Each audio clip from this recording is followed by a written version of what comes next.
Hi, this is Liz and welcome to my podcast, Spiritually Speaking with Liz. I've had a few messages from people asking me about what I do on a morning, what's my morning ritual. So I thought I'd just do a quick little podcast to tell you what I do and why I do it. So when I wake up in the morning, I generally wake up before my alarm goes off, to be fair, in summer for sure. Winter maybe not so, depends on how the weather is for me. But as soon as I wake up, then I lay in bed for a couple of minutes with my eyes closed and I just shift my gaze upwards towards my eyebrows and I visualise my day, how my day is going to be, what I'm going to do. So just positive. It's like a positive visualization, bringing your day into being, if you like. So I'll do that for a couple of minutes.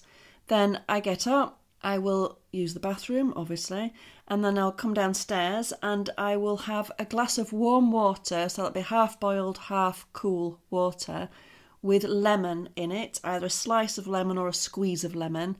And this is a really good way to cleanse the system. It really clears through the body and gets everything working. After that, at the moment, for the last, probably about 10 weeks, maybe more, I've been going outside because it's been so warm and it's just been amazing. And I start off I've got a little egg chair and I sit in my egg chair and the first thing I do is I write down 5 things that I am grateful for. So it can be things that happened yesterday, it can be things... I did the podcast about the gratitude journal, so it could be something that I'm wanting to bring in. So I talk about it. I am grateful for whatever it is as if it's already here, which is the secret to manifesting something, bringing something in. I might be grateful for the robin that comes and sits with me on a morning because he's so cute. But I don't put the same things every morning. I'm not going to thank the robin every day. Well, I thank him every day. I'm not going to put him down as my gratitude every day because I think it's important to push the boundaries with it, to really push yourself. So sometimes I might sit and write 10 plus things. It depends, but it's always a minimum of 5 things. Over this summer, I've been pulling an oracle card every morning and I've fallen in love with the Shaman's Dream Oracle by Colette Baron Reid. I just think it's amazing. It really speaks to me. It really resonates with me. And when I pick a card, I read what she says about it because that's what she was inspired to write. And then I will sit and look at the card and just let my focus go soft. And I will just see what comes to me from the cards. If there's anything else to come to me from the card, I'll just sit and sort of like contemplate it really. I'll then get my journal out and I will write at the top, what would you have me know today? Or how can I be of service today? And I will write what comes to me. So sometimes as soon as I write, what would you have me know today? Then I'll get a word come into my head. And then as soon as I write the word down, then more will follow. So then I'll write that down. So it might be like a teaching that I need to know. It might not make a great deal of sense to me personally, but then during the day, something will happen for somebody and I'll think, okay, I get that. That's what that was about. So that's a really nice thing. I don't always journal every morning, but I try to. If I've had a profound dream, then I will write that down because I think it's important to write your dreams down. That's better before you get out of bed, really. And I'm only writing down the profound ones. I've not been writing dreams as much as I used to do. After that, I'll put my journal down and then I will class it as my meditation time. So that, again, I will vary what I do. So I might sit, because it's been so beautiful, and I put a chair in front of me and I've got a little robin and he comes and sits on the back of the chair and he looks at me. So I always say, good morning, are you all right? How are you? And he just looks at me and his little tail wags up and down. It's really cute. So sometimes I might just sit and watch the birds and the thoughts might come in. They don't tend to because I really focus on what he's doing, what his feathers look like, the beautiful red of his breast. Sometimes I get a blackbird that comes and the same with him. I'll just sit and watch his movements, his actions. any sounds he makes, any sounds that come back to answer him. It's actually really fascinating. So that'd be one thing that I might do, just sit and be really present with my eyes open with the birds. Another one I do is I follow the breath.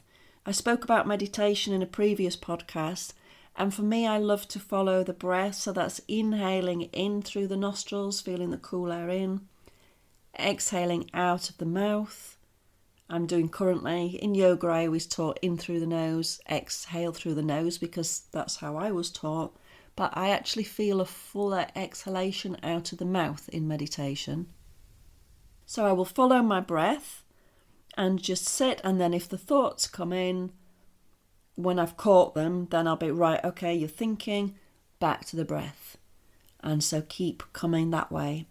Sometimes I'll sit and feel the sun on my face and feel the warmth of the sun on my face and focus on that and how that feels. There's no rights and wrongs really. Sometimes I might take myself on a guided meditation. So I could do it through the chakras, or anything that jumped up in the card, I might think, oh, I'll do that. Today there was one, I can't remember the name of the card, but she was inviting you to take a journey on a boat. So I'm very visual, and that's what I did. I took a journey on the boat, and it was really lovely because that was the morning we were doing the window change, and we write quotes in the window. And normally I'm organised with it. It's come to me or it's popped up, but I wasn't with this one, and it's autumn, coming into autumn. So I was going to write something about autumn. And then when I was on my boat, I went into this little cave and I was handed a scroll and it said, "You are here." And I was like, mm-hmm. And then it changed to, "Here you are." And I was like, I am. And then it changed to, "Are you here?" ? And I thought, wow, yeah, thank you. That's the quote for the window. And that is the quote that we put into the window this week. So after I've finished my meditation time, and these times can vary, I'm normally, if I wake up early, I get up and I go out. So lately it's been 6 o'clock in the morning. Normally the alarm goes off at 6:30 to give me that time. But if I wake up at 6 or even 5:30 because of the light mornings, then after I've done my 2 minutes visualization, I get up and out because I want to. I just enjoy this so much. Once you make it a part of your life, you can't do without it, I find. Not in an addictive way, it just makes you feel good and it makes you feel queued up for the day. I find that when I go on holiday, obviously it's different, and I will do different things to make myself present, and I won't do as much as I would if I was here at home. But in winter, it's going to change because obviously I will be coming inside. So I will shake it up a bit and it'll be different for winter, and that's okay too. After my meditation, then I go on to do some movement. So I say movement because even as a yoga teacher, I don't do just yoga. I will do some yoga some days. Other days I will do some shiatsu stretches that I was taught by a shiatsu practitioner.